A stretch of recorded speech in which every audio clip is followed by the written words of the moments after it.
Onefootflipper. Hi everybody, it's Saturday morning. We are on the way to a sale in the Kirkwood Parks Department Gymnasium. I'm not really expecting anything good since it's February in the Midwest and there's not a lot of sales, so I expect there'll be a lot of competition, but we're gonna check it out anyway. I got a two-leg mama here and two-leg kid behind me, and we're gonna have a good time picking today. Okay, the line here was super weird. It was in a spiral. Way too many people compared to the number of tables here. I'm gonna head straight to the back. And most of the tables look like vendor tables, which was exactly what I was afraid of. Yeah, got some games for you.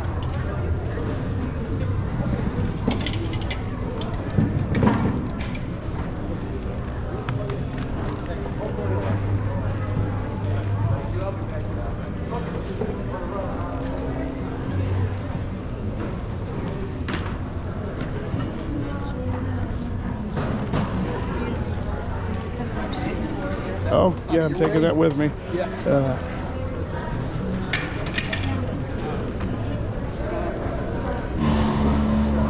You do 20 for this, and that? Sure. Okay. Those three. Yeah. Great, where's my wife? Uh-oh. Amanda! The money ran away. Yeah, we never split it. She got the money out of the ATM. You restocked since I was over here, didn't you? I just moved stuff from the front. Oh, what? Hey, what's... Which one? Oh, no, I'm looking... Oh, no, that one's bad. No, that particular board game. I used to work in a card store, and there's massive overstock of that one, so that I don't want. All right, how about 12 on the pair of these? You got 14.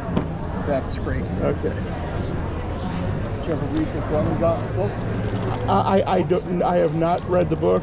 Mostly right now I'm buying games because I have a YouTube channel about selling stuff, and games is my specialty. Oh, okay. And there's not much here, but you know, so basically I'm buying your stuff and I'm not going to make any money on it, but I need to have Stuff to sell. yeah, I came out today to do something, you know, Right. to do something, so I'm going to buy some games from you and then end up selling them for the exact same amount of money I'm paying to you for them.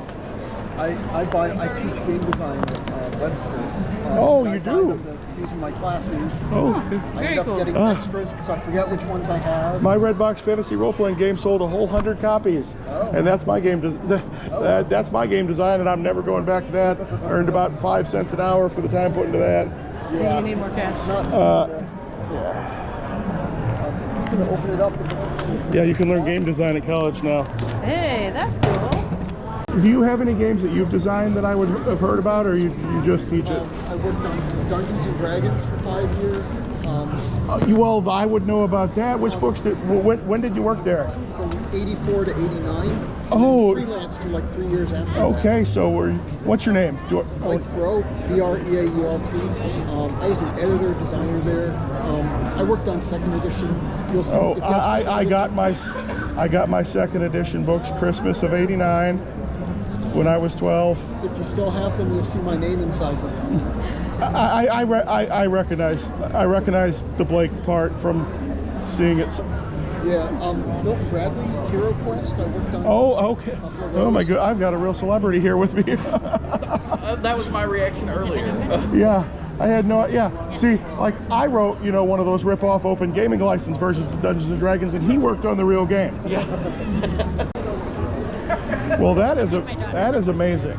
Yeah, it's weird the people you meet. You know, neighborhood I lived in Dallas for a couple of years. I discovered Sandy Peterson, who designed Cthulhu. Oh, so I'm gonna move this so it can see you. Sandy Peterson designed Call of Cthulhu. He was in my neighborhood. Graham Devine, who'd been in the game industry for 30 years, he's a British guy. He was in my neighborhood. It's just like you just discover people. I was walking away, but I had a thought. I don't know if it's anything you know anything about. I have a ton of the old Battletech figures. You know what I'm talking about? Yeah. The pewter ones that came, when they still had lead in them, from the 80s. I buy those. in the box. I have like probably 30 of those that I got in a lot from a guy. Well, looking for what you're buying, looks like you're already a reseller anyway. Yeah. Here's what I do with weird mystery miniatures. I put them up. I mean, they've been selling. Yeah. So. Then you should be good already. Yeah. Because I get a lot of weird mystery miniatures, like the serious war game stuff. Yeah. And I just put a lot together, and then I started at $100, and I just dropped the price 10% every 2 weeks until somebody buys it. And I put that in the description that the price on this is going to drop, and they always sell. Yeah. And I don't have to spend hours and hours trying to figure out what they are. You know, and I didn't know anything about them, and there wasn't a lot, because this was some lady. I was in New England, actually. I was in Boston, and some lady in Boston was like, I think her son had them before, and so she was just cleaning them out, and she had a huge box of these things, and they were all from the 80s, and all of them still, like, there's a few that were a little more recent that were like, now with no lead. So, you know, the ones before that had lead in them. But actually they've sold pretty well, but I didn't know anything about them. I listed them individually. And my specialty is usually when somebody who's into gaming dies, somehow I hear about it, and then I go give the widow thousands of dollars and take it all home, and then I have to figure out what it all is. Yeah. I mean, some of the things I know Dungeons and Dragons and Warhammer, but the hobby's just so broad. Yeah. There's just so many things. Honestly, to me, half of the fun is digging and figuring out what it is. Honestly, I like that aspect of it, but some people do not. It's fun. It's a fun hobby. All right, we all have a good day. Take care, you too. Gotta ask, what's your favorite Dungeons and Dragons version to play? Not those you worked on or anything else. Original, the white box. Okay, you do like the white box. Yeah, just because before all the stuff got piled on, proficiencies and all the subclasses and all that stuff. Okay. And, you know, before they even started putting out adventure books and you had to actually... Right, you had to make it up on your own, and you had nothing to go on. Yeah, that's the most fun I've And ever then- had is playing those. Then eventually you had a little bit to go on the Palace of the... No, what's the third-party stuff? The Invincible Overlord. Yeah. Didn't they start putting out stuff before TSR did? Yeah, TSR caught on. And that was before my time. Okay, well that was amazing. We met one of the TSR game designers there. Was not expecting that.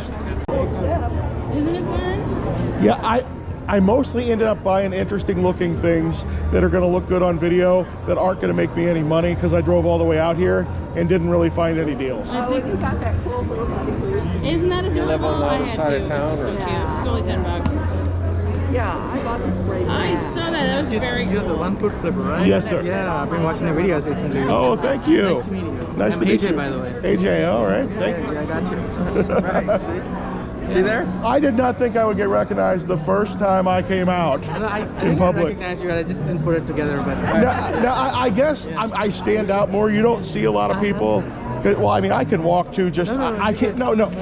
My thing is, I can't walk something like this as successfully. I can walk for a couple hundred feet. I can stand up for about 10 minutes. Yep. But I can't. Like, I walk at garage sales because I'm not there more than 10 minutes. But this, I actually brought the wheelchair out. Normally, if you see me in public, I wouldn't have this with me. Sorry, I didn't know you were from Missouri, so that's surprising. First time good I to know. Are we done now, though? We are done. Do you have a channel of your own or anything? No, You I watch just watch. things? I just watch for inspiration. Did you have any luck today? Oh yeah, just a couple of things. One Yeah, for the, I did one not have personal a- item. Not much luck. Yeah, I didn't. It seems to be mostly flea market vendors and Yeah. not real. Yep. I ended up buying interesting looking things rather than things that I'm going to actually make any money on. Sometimes you just gotta have things like that to just put it in your. Exactly. I don't have to. Yeah, it's pretty. Nice to meet you. Yeah, nice to That's meet you guys. nice to meet all of you, and I think we're going to head on out. So it was pretty neat getting to meet one of the guys who worked on Dungeons and Dragons, since that had been one of my biggest hobbies off and on for most of my life. I actually went through a period where I tried my own hand as a game designer, wrote my own game system, Redbox Fantasy. I'll put a link to it down below in the comments. It's still available for purchase from Lulu. I've probably earned about 5 cents for every hour I put into that. It's one of those areas that's very hard to succeed in, and because the barrier to entry is so low now for desktop publishing. If I had started doing that sort of thing when in 1980s at the quality that I did 10 years ago when I wrote my books, I would have been successful. But the barrier to entry now is so low that, you know, I've got hundreds and hundreds and hundreds of other competitors putting out books just as good as mine or even better. Well, most of them are better, let's be honest. But what I did make, I think, was better than a lot of stuff in the early 80s. Not the real Dungeons and Dragons books, but a lot of the stuff from the other parties. Okay, let's look at a few sales. Don't you forget about me. Okay. I sold a couple of planes. Mirage fighter jets. Flames of War, Fate of a Nation, $44.99 sealed.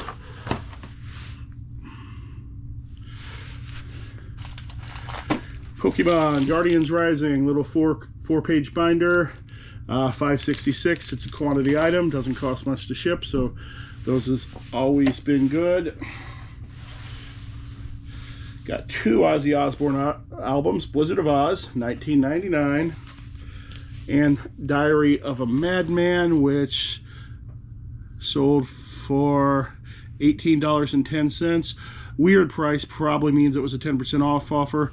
I send those a lot. Sealed VHS, Hook, $4.49. Sealed VHS, not always great. I only paid about 50 cents each for these Disney type clamshells like this, so they're still okay. I like having them in the store. Sometimes I buy things just because I want them in the store, which is something I did today. The first sale I went to today, it wasn't very good. Most of the vendors at this sale were flea market vendors. They were not actually garage sale people. So I ended up mostly buying things that looked interesting that I wanted to have in my store that I'm going to make very little money on, but that I like to have them anyway. Plus I drove all the way out there, so I don't want to do nothing. I sold, remember those spoon cabinets from the other video? Sold one of them, $53.99 spoon cabinet with 33 spoons in it. I paid $5 each for those. I've still got one left. Sold a Pathfinder adventure. Pathfinder is a third-party kind of offshoot of Dungeons and Dragons, much like my game was, except that's the successful one. And that sold for $18.22. Star Trek. Oh, I'm looking at the wrong Star Trek thing. Star Trek Nero action figure, $2.99. To repeat buyer. That's weird because I don't sell a lot of action figures. Yeah, this one's not very good, but I already had it here, so what am I going to do? I'm not going to throw it away.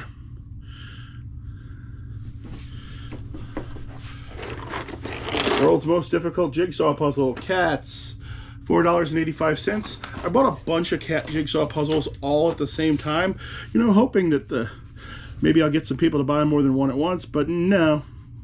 Even when I talked about it in the description, hey, I've got like 15 different cat jigsaw puzzles, not one person has bought more than one of them. Games Workshop, Man of War, Orc Big Chucka. I just sold one of these a few days ago, and I have quantity, and 2 more have sold. A lot of times that happens when you have a quantity item of something that nobody else has. Once one sells, the others will start selling. I missed it somewhere on the list, but Men at Work, business as usual, sold for $4.99. Okay, I'm going to do the 3,000 subscriber giveaway selection. Okay, YouTube random comment picker. Lissa Lynn, you are magic. Love the channel, your content. Keep it real. Lissa, you've won. Go ahead and email me at my email, and I'm going to tell you a word to post as a reply to your comment, so I know that it's you and not some random person trying to gain the prize, and I'll get that sent out to you. I think that's all I've got for today. Thank you so much. Hope to see you again soon.